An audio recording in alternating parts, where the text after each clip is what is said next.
Hello lovers, welcome to my world. কেমন আছো তোমরা সবাই? আশা করছি খুব ভালো আছো, সুস্থ আছো।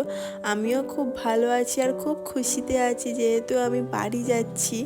আর আজকে হচ্ছে শনিবার, রাত 11:30 বাজে এখন।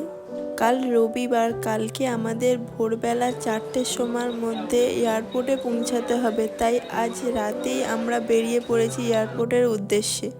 ট্রেনে উঠে পড়েছি।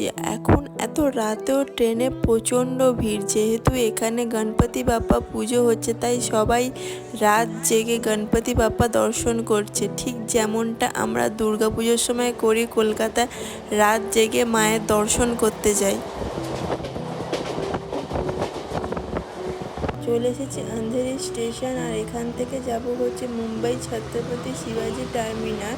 বুক করে নিয়েছি ওলা, আর ওলার জন্যই এখন আমরা অপেক্ষা করছি।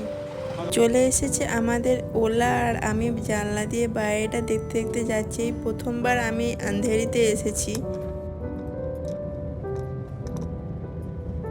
আর ভাগ্যক্রমে যিনি এই ওলা গাড়িটি চালাচ্ছিলেন তিনিও কলকাতার বাসিন্দা, তাই সারা রাস্তাটা অনেক গল্প করে আমরা কাটিয়ে দিলাম আর খুব তাড়াতাড়ি এয়ারপোর্টে পৌঁছে গেলাম।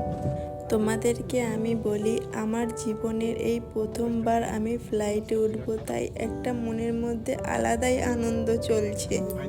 কলকাতার এয়ারপোর্টে আমি অনেকবার এসেছি, এই প্রথমবার আমার জীবনে এক নতুন অভিজ্ঞতা হবে। এয়ারপোর্টে আমরা পৌঁছে গেছি, আর এখন আমাদের সব লাগেজ নিয়ে ভেতরে যাওয়ার পালা, তাই আমি একটু চারিদিকটা ভালো করে ঘুরে দেখে নিচ্ছি।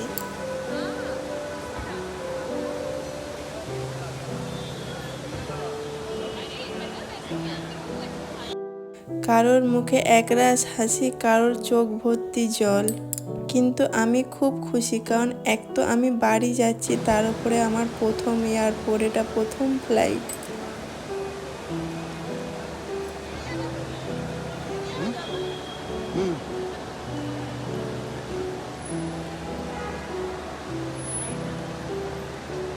চলে এসেছি একদম ভেতরে। এবার এখানে দেখব আমাদের এয়ার ইন্ডিয়া কাউন্টার কোথায় আছে, যেহেতু আমাদের ফ্লাইটের টিকিট এয়ার ইন্ডিয়াতে আছে। চলে এসেছি এয়ার ইন্ডিয়া ডোমেস্টিক কাউন্টারে। এখান থেকে নেব বোর্ডিং পাস। বোর্ডিং পাস করার জন্য ওয়েট করছি। দিয়ে দিলাম আমার একটা ট্রলি ব্যাগ আর বাপনের একটা বড় পিঠের ব্যাগ। আমার ট্রলি ব্যাগটা যেহেতু তোমরা আগে ব্লগেই দেখেছো, নতুন আমার, তো আমার মনের মধ্যে খুব একটু কষ্ট হচ্ছিল যখন এরকম দুমদাম করে চলে যাচ্ছিল ট্রলি ব্যাগটা নিয়ে। বোর্ডিং পাস করে নেওয়ার পর আমাদের একটা প্রশ্ন ছিল, কিভাবে আমরা পেট নিয়ে ডোমেস্টিক এয়ারলাইনের মধ্যে ট্রাভেল করতে পারি। সেই ব্যাপারে কিছু প্রশ্ন ওনাকে আমরা করছিলাম। आप जब टिकट बुक करते हैं ना, तो उसमें पेटिंग कैबिन एक सेक्शन होता है। आप जब काउंटर पे आएंगे, एयर इंडिया या फिर आई थिंक एयर इंडिया में ही है ये सर, काउंटर पे आके बताना होता है आपको उसका एक्सेस, जितना भी उसका वेट होगा उसका पेमेंट वहाँ पे करना पड़ता है। पेमेंट करने के बाद आप लेके जा सकते हो। आपको साथ में कैरी करना है तो कैरी भी कर सकते हो, या फिर आपको चेकिंग कराना होता है तो कार्गो में भी जाता है, ऑक्सीजन होता है वहाँ पर, उसमें भी जाता है। उसके फॉर्म वगैरह रेगुलेशन होता है वहाँ पे, फॉर्म्स वगैरह भरना पड़ता है आपको। उसमें बस आपको जल्दी आना चाहिए काउंटर पे। मतलब अभी प्रायर 1 आवर बिफोर वक्त से पहले यहाँ पे आना चाहिए, प्रोसीजर कम्प्लीट करने के लिए। उस पर अलग चार्जेस लगते हैं ना?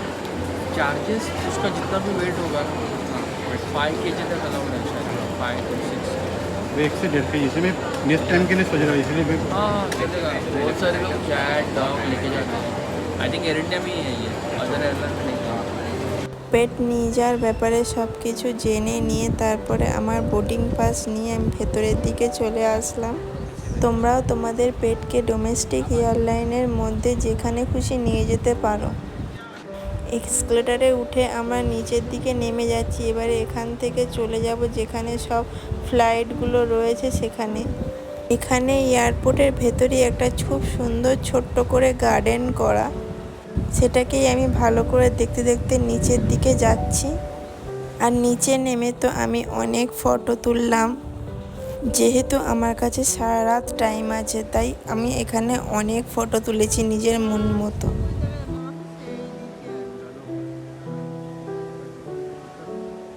কত সুন্দর লাগছে নিচে চারিপাশে গার্ডেনটা। আর ওই দেখো এইখানে দূরে লেখা আছে আই লাভ মুম্বাই। এখানে তো আমি অনেক ফটো তুলেছি, আর ওই যে লেখা আছে না আই লাভ মুম্বাই, ওর পাশে দাঁড়িয়েও আমি অনেক ফটো তুলেছি।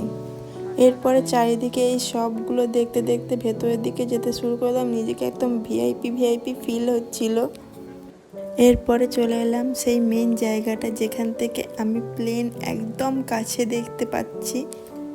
ছোটবেলায় আমিও সব বাচ্চাদের মতো নিচে থেকে ওপরে উড়ে যাওয়া প্লেনগুলোকে টাটা দিতাম, ভাবতাম হয়তো ওপর থেকে ওরা আমাকে দেখতে পাচ্ছে, কিন্তু তা আসলে তো হয় না।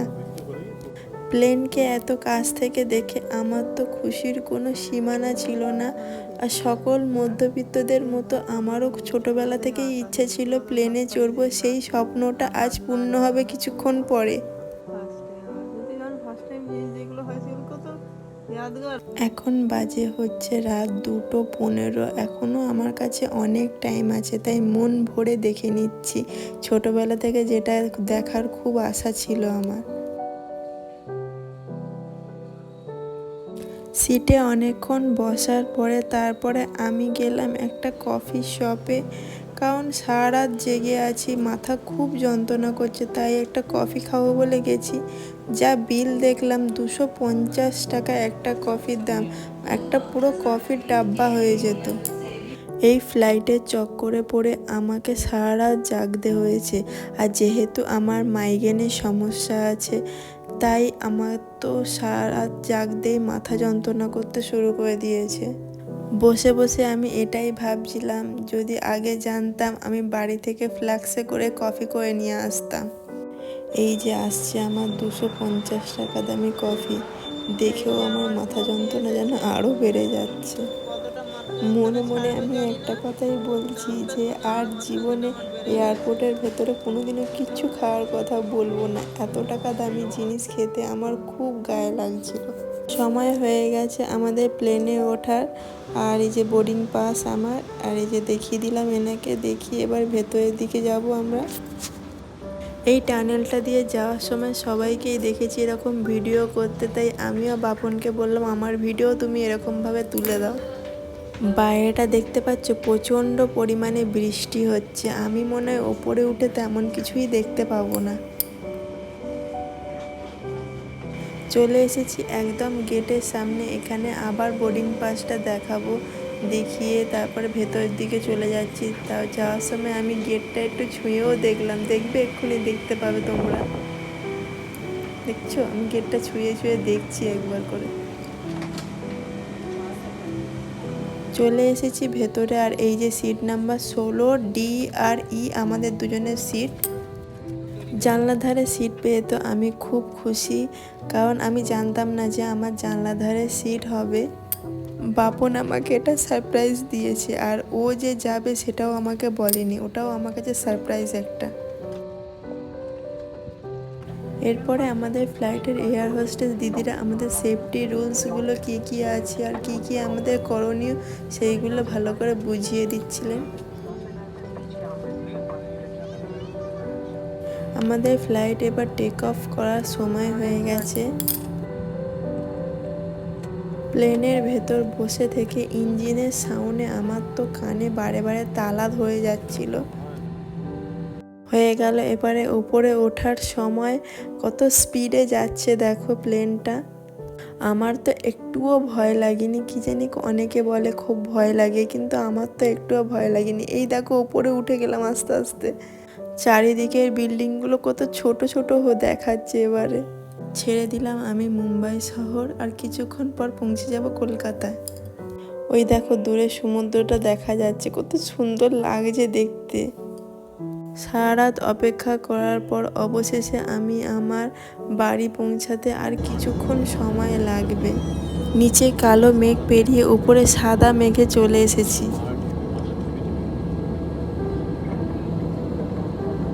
ওপরে কত সুন্দর সূর্যের আলোটা ঝলমল করছে, আর সাদা তুলোর মতো বিছানার চাদর পাতা মেঘে।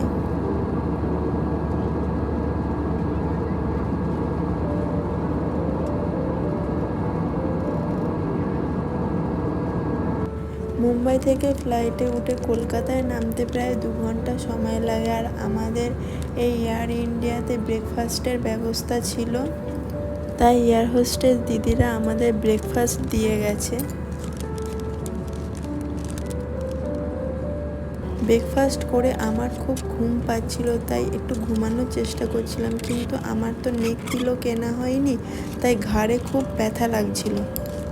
চলে আসলো আমার নামার সময়। আর এই দেখো কলকাতায় প্রচণ্ড পরিমাণে বৃষ্টি হচ্ছে, তাই আর হাওড়ার ব্রিজটা আমি দেখতে পারলাম না, একটা আফসোস রয়ে গেল। সে আর কি করা যাবে, যদি পরের বার লাক ভালো থাকে তাহলে ভালোভাবে চারিদিকটা দেখতে দেখতে আসতে পারবো। গাছপালা ভর্তি আমাদের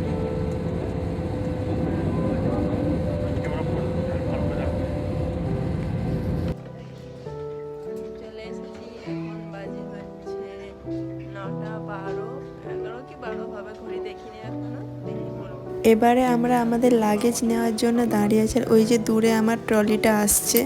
আমার ট্রলিটা তো চলে এসেছে, বাবনেরটা প্রায় অনেকক্ষণ পর আসলো নিয়ে। এবারে চলো বাইরের দিকে যাওয়া যাক, আমাদের এক ট্যাক্সি তো বুক করাই রয়েছে। তো লাভার্স, ভিডিওটা আমি আজ এখানেই শেষ করলাম। তোমরা ভালো থেকো, সুস্থ থেকো, আর ভিডিওটা কেমন হয়েছে অবশ্যই জানিও। দেখা হবে আবার অন্য একটা ভিডিওয়।